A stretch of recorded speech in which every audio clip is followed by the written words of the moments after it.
Bom dia, oitavo A, boa tarde, oitavo B. Então vamos dar continuidade aí aos nossos estudos. E agora é o módulo 7, Europa, aspectos humanos. Então esse módulo, ele vai trabalhar as características gerais da população do continente europeu. Diferente da totalidade dos demais continentes aí do nosso planeta, o continente europeu é o diferentão, né? Tanto em relação às taxas de crescimento vegetativo, quanto taxas de natalidade. Então a gente vai retomar esses conceitos já trabalhados lá no 7º ano também, ao longo desse módulo. Então aqui eu vou acompanhar o resumo de vocês, tá bom? Então, Europa, aspectos humanos. Então, a população europeia é formada por uma diversidade aí de características, tanto em relação ao quantitativo, né, aos números, a quantidade, as etnias, então a origem aí do povo, da população.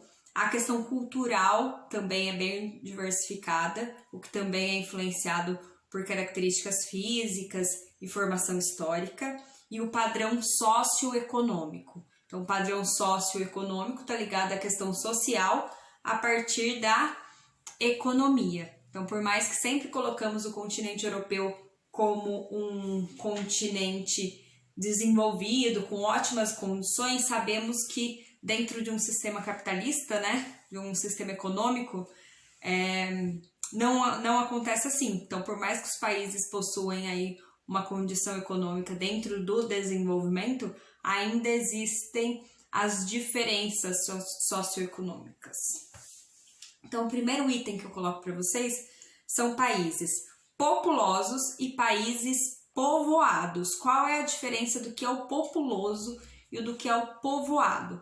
Populoso é o total da população, é o montante, número total de habitantes. Então, um país populoso, ok? Povoado é a mesma coisa que densidade demográfica. Lembra da densidade demográfica lá no 7º ano?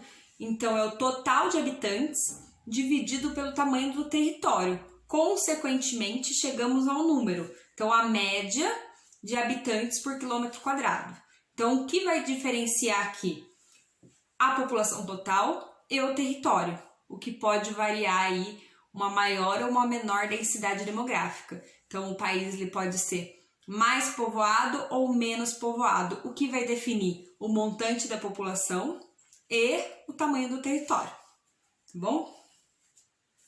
Aí tem duas tabelas que eu gostaria que vocês fossem lá para a apostila para fazer a análise das duas. Na página 200 tem uma tabela dos países mais populosos do continente europeu.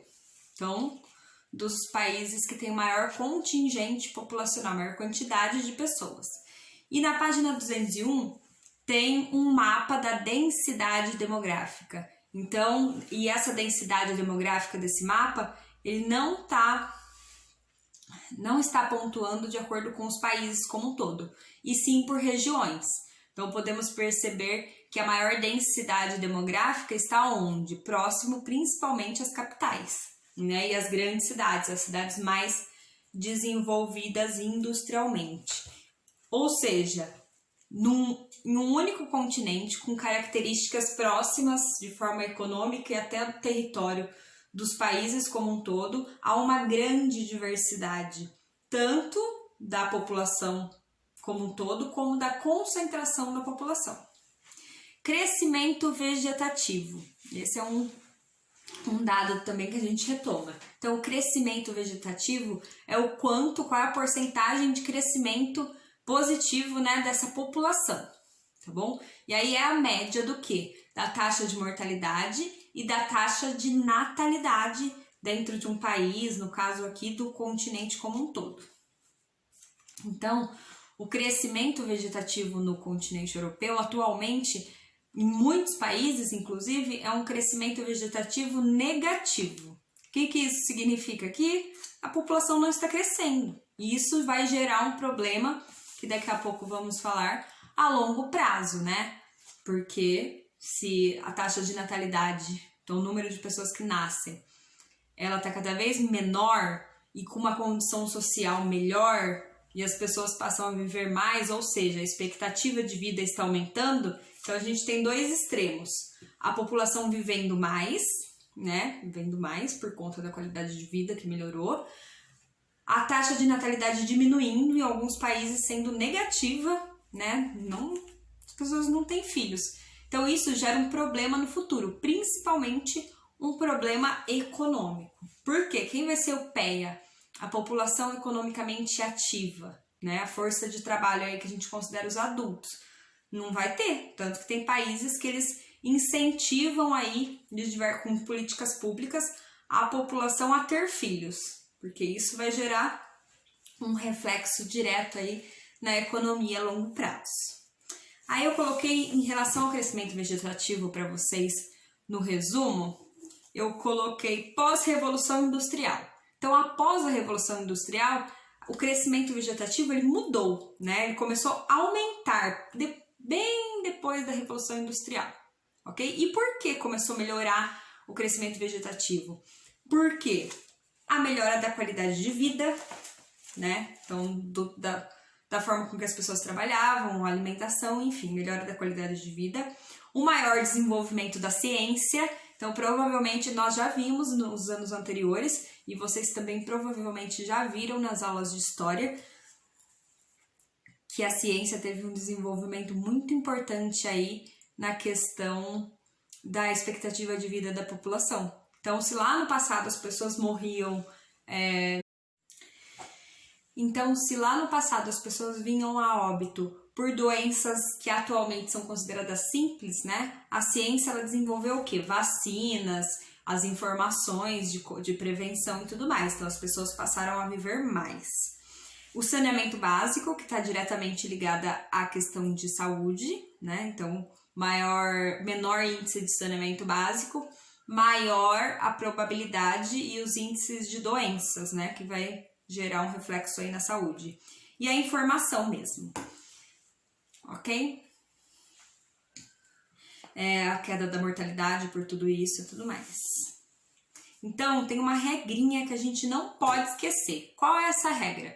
Quanto mais desenvolvido é um país, uma região, um continente, menor é a taxa de natalidade e maior é a expectativa de vida, certo? Então, isso é uma regra.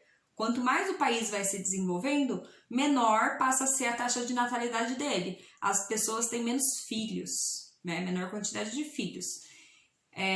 Então, uma regra. E mais as pessoas passam a viver, né? Se a gente pegar o nosso país, a expectativa de vida 30 anos atrás, ela era bem menor do que é atualmente. E no futuro, a tendência é que essa expectativa de vida aumente por conta do desenvolvimento aí das ciências, de tecnologia, vacinação, prevenção, um conjunto dessas medidas.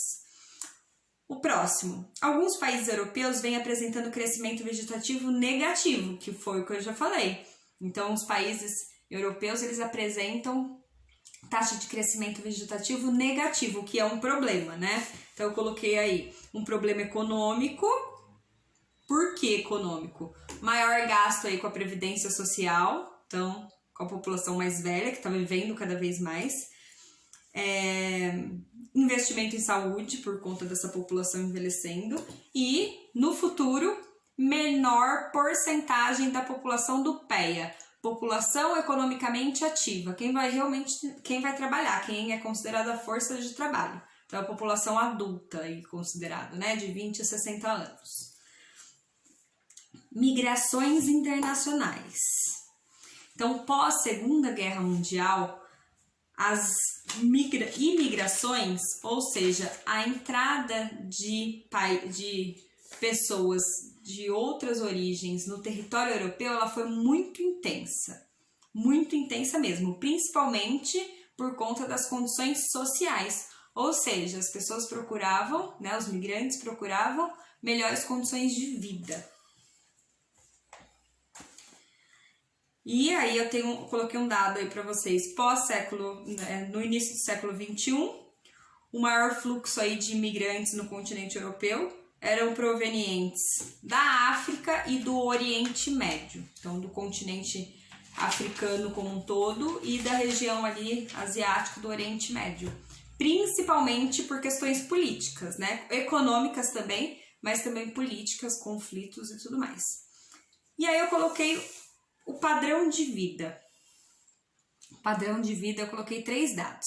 A queda da mortalidade no continente como um todo, que já falamos, o aumento da expectativa de vida, então as pessoas estão vivendo mais, e a queda no futuro do PEA, né, o que gera um problema econômico aí.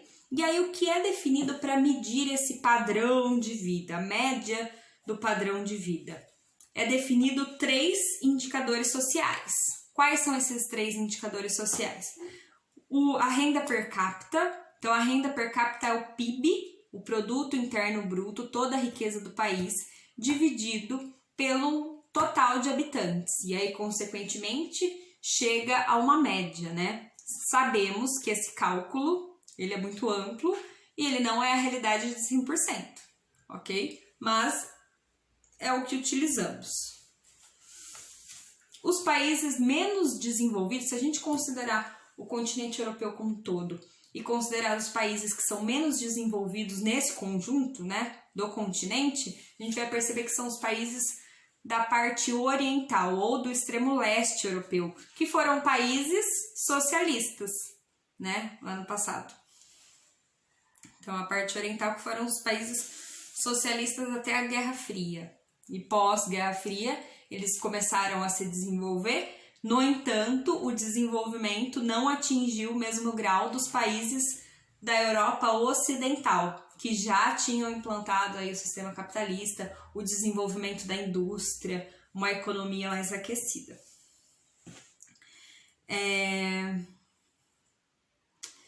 Geral do padrão de vida europeu. Os países com melhores índices estão no continente europeu e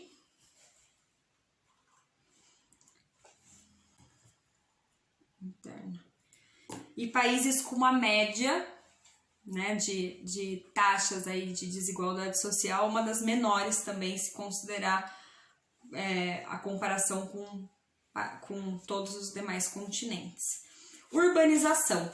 Então, todos os continentes europeus, todos os países do continente europeu, eles apresentam uma média de urbanização de acima de 80%, o que é bastante. Se a gente comparar essa taxa de 80% da população sendo urbana em comparação com outros continentes, a gente vai perceber que é muito maior do que outros continentes.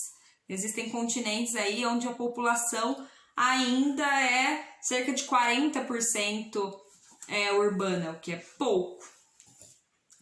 Países muito desenvolvidos com maior urbanização. Então, tem países com uma urbanização de 98%, então quase 100% aí da população é a população urbana, mora nas cidades. E dos países desenvolvidos, a média, né?